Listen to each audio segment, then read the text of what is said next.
Hello everyone, welcome to अर्क academy. तो इस वाले वीडियो में हम 26 फेब से 3 मार्च तक के करंट अफेयर्स को कवर करने वाले हैं और लास्ट में हम कुछ एमसीक्यूज देख लेंगे जो कि प्रीवियस वीडियो पर बेस्ड होंगे। तो सबसे पहले एक एमपी का फैक्ट देख लेते हैं। रीजनल इंडस्ट्री कॉन्क्लेव 2024 कहाँ पर ऑर्गेनाइज हुई? हाल ही में उज्जैन में।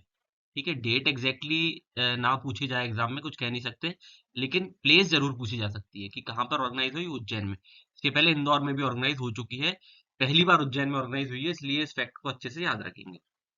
फिर इसरो ने अभी 4 एस्ट्रोनॉट्स के नाम की घोषणा की है, 4 अंतरिक्ष यात्रियों की, जो कि गगनयान मानव अंतरिक्ष उड़ान मिशन है ना, उसका पार्ट होंगे। तो आप नाम देख सकते हैं। Group captain Prashant Balakrishnan Nair, group captain Ajit Krishnan, group captain Angad Pratap और विंग कमांडर शुभांशु शुक्ल। इनमें से दो जो रहेंगे, 2 एस्ट्रोनॉट्स तो जाएंगे अंतरिक्ष में और 2 रहेंगे स्टैंड बाय पर। अब वो सिलेक्शन वगैरह बाद में होगा, लेकिन हाल ही में इनकी अभी ट्रेनिंग चल रही है इसरो की एक फैसिलिटी में। आप लोग मुझे वो ट्रेनिंग सेंटर कहाँ पर स्थित है उसका नाम जरूर बताएं कमेंट सेक्शन में। फिर एक फैक्ट है हमारे पास कि एक्स सुप्रीम कोर्ट जज ए एम खानविलकर जी, इन्हें भारत का नया लोकपाल के नियुक्त किया गया है। ठीक है, भारत का नया लोकपाल। ये अभी दूसरे ऐसे व्यक्ति हैं जिन्हें, या दूसरे लोकपाल ऐसा कह सकते हैं। तो पहले कौन थे, ये आप मुझे कमेंट सेक्शन में बताएंगे कि भारत के पहले लोकपाल कौन थे। और ए एम खानविलकर जी का मध्य प्रदेश से क्या संबंध है, आप ये भी मुझे बताएंगे कमेंट सेक्शन में। फिर एक मल्टीपर्पज प्रोजेक्ट न्यूज में था, पंचेश्वर मल्टीपर्पज प्रोजेक्ट। तो सबसे पहले तो देखें कि ये किस चीज से रिलेटेड है। तो एक हाइड्रो पावर प्रोजेक्ट है। ठीक है, कौन कौन से नेशंस के बीच में है? भारत और नेपाल के बीच में। कौन सी नदी पर स्थित है?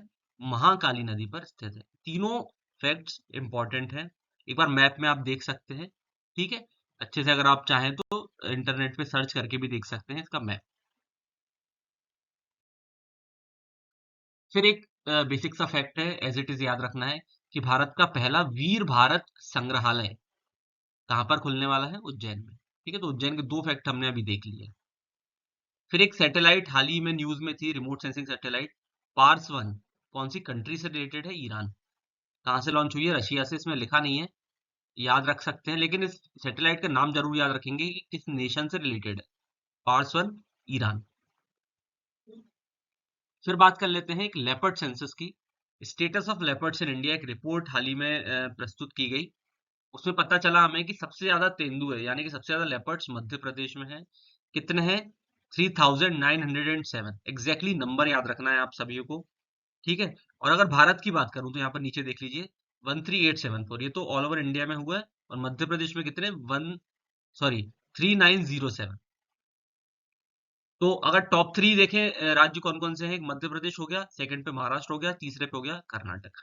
तो ऐसे रैंकिंग भी याद रख सकते हैं। ठीक है, फिर एक बेसिक सा फैक्ट है, एज इट इज याद रख लेना, कि भारत या प्रदेश का पहला ग्रीन फील्ड डेटा सेंटर कहाँ खुलेगा? इंदौर में, है ना। बेसिक सा फैक्ट है।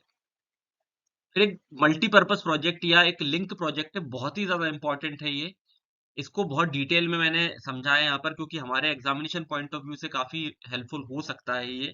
तो आप इसको देखिए, Parvati, Kali Sindh, Chambal, ERCP link project.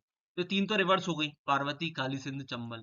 ERCP का फुल फॉर्म है ईस्टर्न राजस्थान कैनाल प्रोजेक्ट।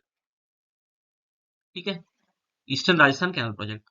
तो कह सकते हैं कि ये तो एमपी और राजस्थान का प्रोजेक्ट है ये, मध्य प्रदेश और राजस्थान का प्रोजेक्ट है। ठीक है, तो इसमें नदियों के नाम है, यानी कि कहीं ना कहीं ये नदियों को जोड़ने से संबंधित होगा। तो पहले देखिए आप, इसकी लागत कितनी है? 7500 करोड़। कौन कौन से क्षेत्र इससे बेनिफिटेड होंगे? मैं केवल मध्य प्रदेश की यहाँ पर बात कर रहा हूँ, चंबल और मालवा। अगर डिस्ट्रिक्ट्स की बात करूं पर्टिकुलर, तो 13 डिस्ट्रिक्ट्स हैं इसमें, कुल मिलाकर 13। आप नाम देख सकते हैं, मुरैना, भिंड, श्योपुर, ये हो गया चंबल वाला रीजन। ग्वालियर, शिवपुरी, गुना, ये हो गया ग्वालियर डिवीजन वाला एरिया। उज्जैन, धार, आगर मालवा, इंदौर, शाजापुर, देवास, राजगढ़, ये हो गया मालवा वाला रीजन। तो इसमें 3-4 संभाग आ सकते हैं। हमें हालांकि डिवीजन से कोई मतलब नहीं है, हमें एरिया से मतलब है। ठीक है, तो आप ये एक बार देखिए यहाँ पर, ये चंबल रिवर आपको जाती हुई दिख रही होगी, जो कि राजस्थान और मध्य प्रदेश के बीच में एक बॉर्डर बनाती है, आप सभी ने पढ़ा होगा। ये रिवर हमको दिख गई, काली सिंध पार्वती, यानी कि काली सिंध और पार्वती रिवर ट्रिब्यूटरीज हैं किसकी, चंबल रिवर की। तो आप मुझे अदर ट्रिब्यूटरीज भी पता करके बताएं कि चंबल रिवर की कितनी ट्रिब्यूटरीज हैं, ठीक है। फिर उसके बाद अगर देखें कि कितने लाख हेक्टेयर एरिया मध्य प्रदेश में से इरिगेट होगा या होगा, सिंचित होगा, 3.3 लाख हेक्टेयर, ये आप देख सकते हैं। मैं केवल मध्य प्रदेश की बात कर रहा हूँ, उसमें ईआरसीपी वाला पार्ट मैंने नहीं लिया है, ठीक है। आप एक बार मध्य प्रदेश का मैप उठाकर ये रिवर्स और ये पूरी लोकेशन जरूर देख लीजिएगा, बहुत ज्यादा बेनिफिट होगा। फिर कुछ क्वेश्चंस की बात कर लेते हैं प्रीवियस वीडियो पर बेस्ड। तो एक I2U2 ग्रुप की मैंने बात की थी, तो उसमें कौन कौन सी कंट्रीज शामिल है या नहीं है, इस तरीके के क्वेश्चन है कि कौन सा शामिल नहीं है। तो ईरान, इंडिया, यूएसए, यूएई। अगर आपको 2 I और 2 U के बारे में पता है तो एक था इसराइल, एक इंडिया, एक यूएसए, एक यूएई, तो मतलब ईरान इसका पार्ट नहीं है। फिर एक प्राइम मिनिस्टर है मिस्टर किरियाकोस मित्सोटाकिस, ये भारत की यात्रा पर थे, तो ये किस देश के प्रधानमंत्री हैं, ये क्वेश्चन है। तो ये ग्रीस के हैं। Recently who is appointed as the Rajya Sabha MP, यानी कि member of parliament from Madhya Pradesh. 3 नाम दिख रहे हैं आपको, माया नरोलिया, ये भी हैं, उमेश नाथ महाराज हैं, बंशीलाल गुर्जर हैं, यानी कि तीनों ही अभी हाल ही में नियुक्त किए गए हैं मध्य प्रदेश से राज्यसभा सांसद। 2 और बच रहे हैं, आप मुझे कमेंट सेक्शन में उनके नाम बताएं जरूर।